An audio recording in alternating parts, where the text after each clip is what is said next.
Sindh online school class 9 मजमून रियाजी unit 1 lesson 5 properties of real numbers हकीकी अददन जूं ख़ासियतूं पार्ट 1। आऊं आहियां अवां जो रियाज़ी जो उस्ताद राशिद अली सिंध ऑनलाइन स्कूल में अवां खे भलीकार। ॿारो असां पोयनि सबक़नि में हकीकी अददन ऐं उन्हनि जी क्लासिफिकेशन ऐं हकीकी अददन खे अददी लीक ते कीअं ज़ाहिर कजे उन्हनि जे बारे में पढ़ी आया आहियूं। हिन सबक़ में असां हकीकी अददन जे ख़ासियतुनि जे बारे में पढ़ंदासीं। प्रॉपर्टीज ऑफ रियल नंबर्स हकीकी अददन जूं ख़ासियतूं। Properties of real numbers with respect to addition हकीकी अददन जूं ख़ासियतूं जोड़ जे लिहाज़ खां। असांजी पहिरीं नंबर प्रॉपर्टी आहे क्लोजर प्रॉपर्टी, मतलब त बंदिश वारी ख़ासियत। The sum of any two real numbers is also a real number. किन बि ॿिनि हकीकी अददन जो जोड़ बि हिकु हकीकी अदद हूंदो आहे। Here a comma b are real numbers and their addition is also another real number. मतलब त असां वटि ॿ ए ऐं बी हकीकी अदद आहिनि, जॾहिं असां उन्हनि खे जोड़ कंदासीं त असांखे ॿियो नंबर मिलंदो सी, उहो बि हकीकी अदद ई हूंदो। मिसाल तौरु 5 कॉमा 7 असां वटि ॿ रियल नंबर आहिनि, जॾहिं असां 5 ऐं 7 खे जोड़ कयोसीं असांखे छा मिलियो 12, त 12 भी हिकु रियल नंबर आहे। मिसाल नंबर ॿियो 4/5 कॉमा 3/4 इहे ॿई हकीकी अदद आहिनि, जॾहिं असां इन्हनि ॿिन्हिनि नंबरनि खे जोड़ कयोसीं त असांखे छा मिलियो 31/20, त 31/20 बि हिकु हकीकी अदद आहे। हाणे तव्हां इन मां वाज़े सम्झी विया हूंदा त किन बि ॿिनि नंबरनि खे जॾहिं असां जोड़ था कयूं जेको जवाबु थो मिले उहो बि रियल नंबर यानी हकीकी अदद हूंदो आहे। ॿी प्रॉपर्टी आहे कम्यूटेटिव प्रॉपर्टी, मटा सटा वारी ख़ासियत।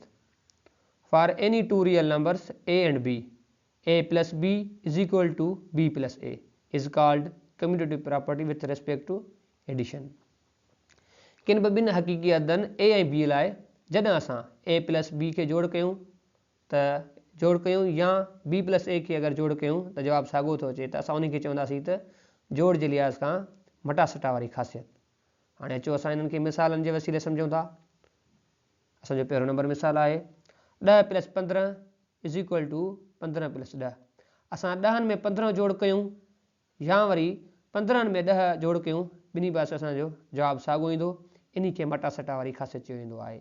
असांजो ॿियो नंबर मिसाल आहे √5 + √7 इज़ इक्वल टू √7 + √5। हाणे तव्हां ॾिसो हिन ॿिन्ही नंबर खे जॾहिं जोड़ कंदो त हिन जो जवाबु बि साॻियो ईंदो ऐं हिन जो जवाबु बि साॻियो ईंदो।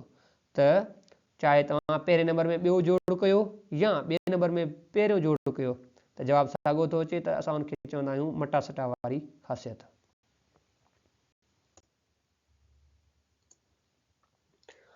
टीं ख़ासियत आहे एसोसिएटिव प्रॉपर्टी यानी संगत वारी ख़ासियत।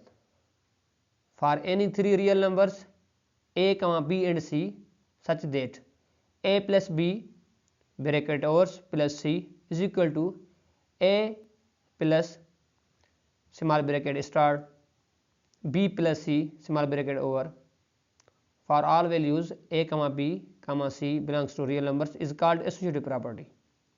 मतलब त किन बि टिनि हकीकी अददन a, b ऐं c जे लाइ जेकॾहिं तव्हां पहिरियनि ॿिनि नंबरनि खे जोड़ करे उन्हनि जी जोड़ उपत में टियों नंबर जोड़ कयो था, अगरि बराबरि थो बीहे आख़िरी ॿिनि नंबरनि जी जोड़ उपत ऐं उन में तव्हां पहिरियों नंबर जोड़ कयो था त उन खे जोड़ जे लिहाज़ खां संगत वारी ख़ासियत चयो वेंदो आहे। हाणे वधीक मां तव्हांखे इहा शइ मिसालनि जे थ्रू सम्झायां थो। हाणे हिते तव्हां मिसालनि खे गौर सां ॾिसो।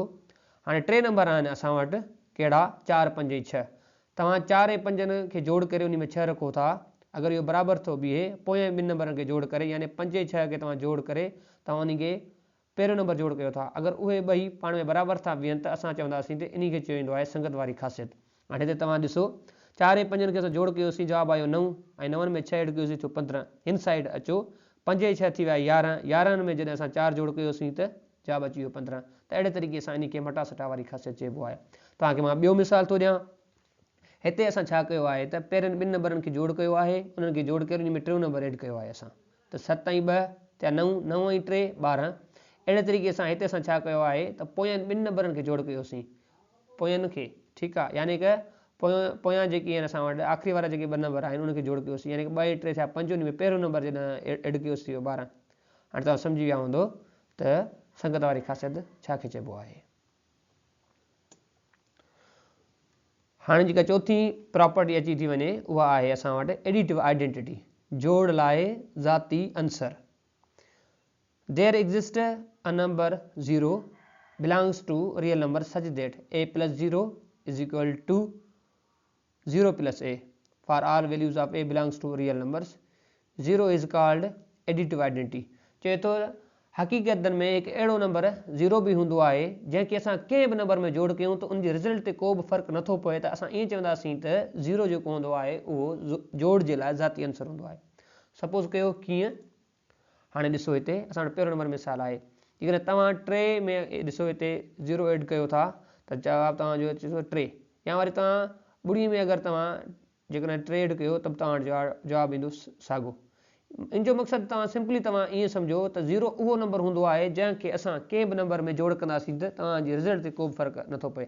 हाणे हिते ॾिसो मां 7/8 में 0 ऐड कयो आहे, या वरी 0 में जेको आहे माना 7/8 जॾहिं ऐड थो कयां त तव्हांजी रिज़ल्ट सेम ई थी अचे। माना 0 जी इहा ख़ासियत हूंदी आहे, इन खे कंहिं बि नंबर में जॾहिं तव्हां जोड़ कंदव त उनजे रिज़ल्ट ते को बि फ़र्क़ु न पवंदो।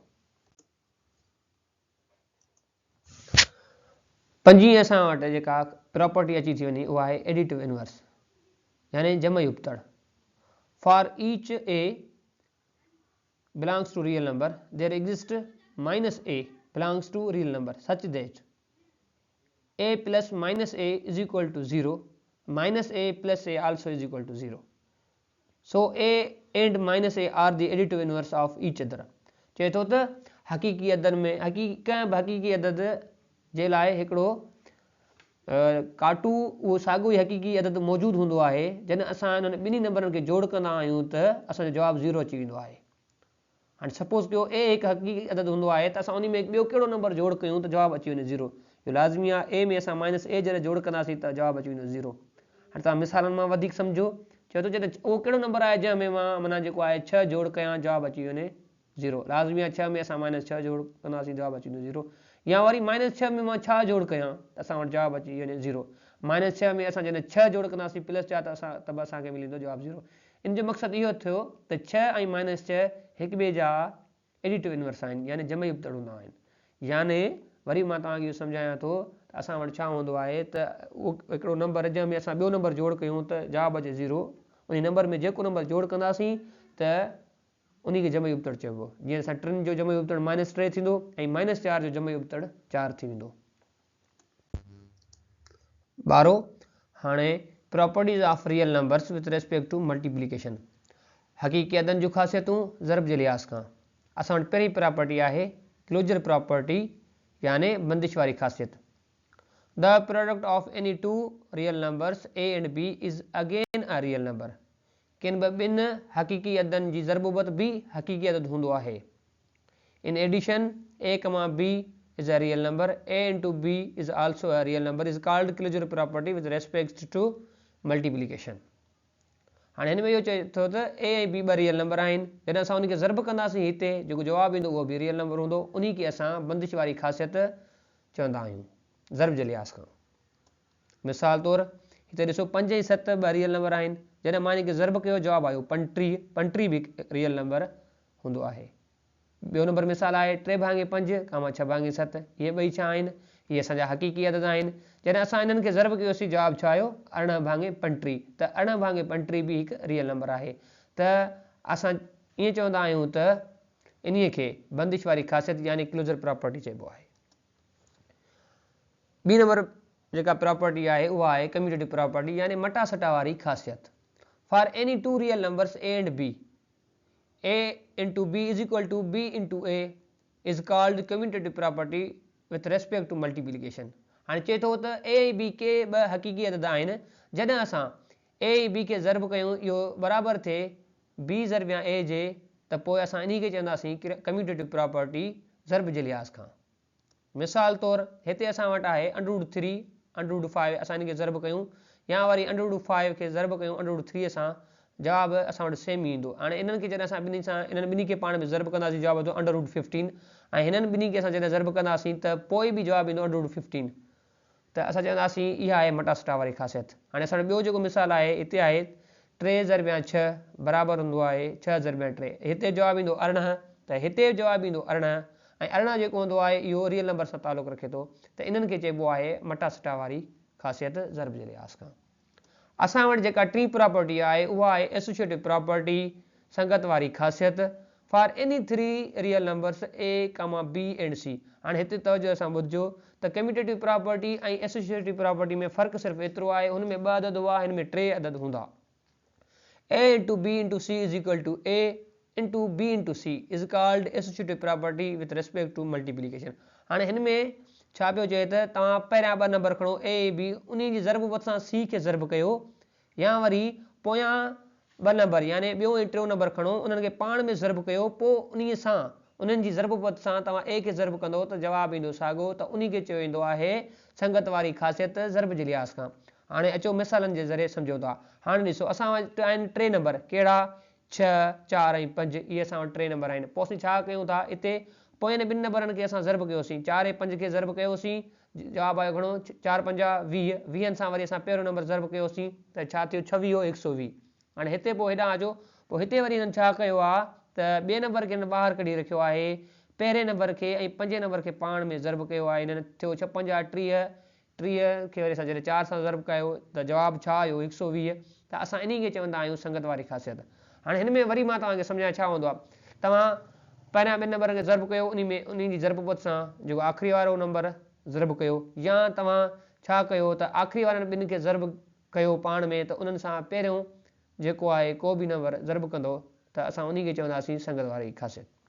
हाणे ॿियो नंबर असां वटि मिसाल आहे ॾिसो हिते हाणे हिते √3 ॾिसो ॿाहिरि पियो आहे हिते ॾिसो हिन साइड वरी अंदरि पियो आहे अहिड़े तरीक़े सां जेको 2/5 हिते छा हुयो अंदरि पियो आहे हिते ज़र्ब में हिते ॿाहिरि पियो आहे माना अहिड़े तरीक़े सां तव्हां नंबरनि खे जॾहिं अॻिते पोइ करे ऐं पाण में जॾहिं ज़र्ब कयो था उन्हनि जी जेका रिज़ल्ट आहे साॻी थी अचे त उन्हनि खे असां संगत वारी ख़ासियत चवंदा आहियूं।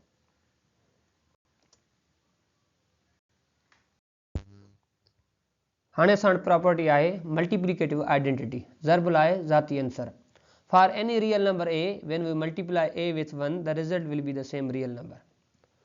त इन में इहा ॻाल्हि थो ॿुधाए त कंहिं बि हक़ीक़ी अदद A जे लाइ जॾहिं असां A खे 1 सां ज़र्ब कंदा आहियूं त जवाबु असांजो साॻियो ईंदो आहे त असां ईअं चवंदा आहियूं त 1 ज़र्ब लाइ ज़ाती अंसर यानी मल्टीप्लिकेटिव आइडेंटिटी हूंदो आहे। हाणे अचो हाणे हिते ॾिसो चए थो त A ज़रबिया 1 जवाबु आयो A या 1 ज़रबिया A त बि जवाबु आयो A। हाणे हिकिड़ी ॻाल्हि हिते यादि रखो त इन प्रॉपर्टी खे वरी कम्यूटेटिव प्रॉपर्टी बि चयो वेंदो आहे छाकाणि त A ज़रबिया 1 बराबरि हूंदो आहे 1 ज़रबिया A। इहा शइ तव्हां पंहिंजे ज़हन में रखी छॾियो। पर हाणे हिकिड़ी ॻाल्हि वरी तव्हांखे ॿुधाईंदो त हलां त 1 जी उहा ख़ासियत हूंदी आहे जॾहिं असां 1 सां कंहिं बि नंबर खे ज़र्ब कयूं या 1 सां को बि नंबर ज़र्ब ॾियूं त जवाबु असांजो साॻियो ई उहो नंबर ई ईंदो आहे। तंहिंजे करे असां 1 खे ज़र्ब लाइ ज़ाती अंसर चवंदा आहियूं। मिसाल तौरु 3 ज़रबिया 1 जवाबु आयो 3 या 1 ज़रबिया 3 3 भाङे 5 ज़रबिया 1 त बि जवाबु आयो 3 भाङे 5 या 1 ज़रबिया 3 भाङे 5 त जवाबु आयो घणो त बि जवाबु आयो 3 भाङे 5। यानी को बि नंबर खणी अचो को बि नंबर उन सां जॾहिं 1 खे ज़र्ब कंदो जवाबु उनजो साॻियो ईंदो आहे इन खे ज़र्ब लाइ ज़ाती अंसर चयो वेंदो आहे। ॿी जेका प्रॉपर्टी आहे 5 नंबर उहा आहे मल्टीप्लिकेटिव इनवर्स ज़रबी उबतड़। For each real number A belongs to R, A is not equal to 0, there exists an element 1/A जंहिंखे असां A inverse बि चवंदा आहियूं belongs to real number gives the result 1 so 1/A R A inverse and A are called multiplicative inverse of each other। तवजो ॾिजो हाणे हिन में इहो पियो चए त हर हिकु हक़ीक़ी अदद A जे लाइ पर A जी वैल्यू जेका 0 न हुजे उन जे लाइ 1/A एग्ज़िस्ट कंदो आहे जंहिंखे असां A इनवर्स बि चवंदा आहियूं जेको बि तालुक़ु रखे थो रियल नंबर सां जॾहिं उन्हनि खे पाण में असां छा कंदा आहियूं ज़र्ब कंदा आहियूं त जवाबु ईंदो आहे 1। त असां हिननि ॿिन्हिनि खे हिक ॿिए जो जेको आहे मल्टीप्लिकेटिव इनवर्स यानी ज़रबी उबतड़ चवंदा आहियूं। हाणे हिते तव्हां तवजो ॾिजो हिते ॾिसजो छा पियो थिए चए थो त A सां जॾहिं असां ज़र्ब कंदा आहियूं 1/A खे त जवाबु घणो ईंदो आहे 1 या वरी 1/A खे जॾहिं असां ज़र्ब कयोसीं A सां त आयो 1। मिसाल तौरु हाणे असां उहो कहिड़ो नंबर आहे जंहिंखे 3 सां ज़र्ब कयूं जवाबु अचे 1 त त जॾहिं 3 सां असां ज़र्ब कयो 1 भाङे 3 या 1 भाङे 3 सां असां ज़र्ब कयो 3 त जवाबु आयो 1।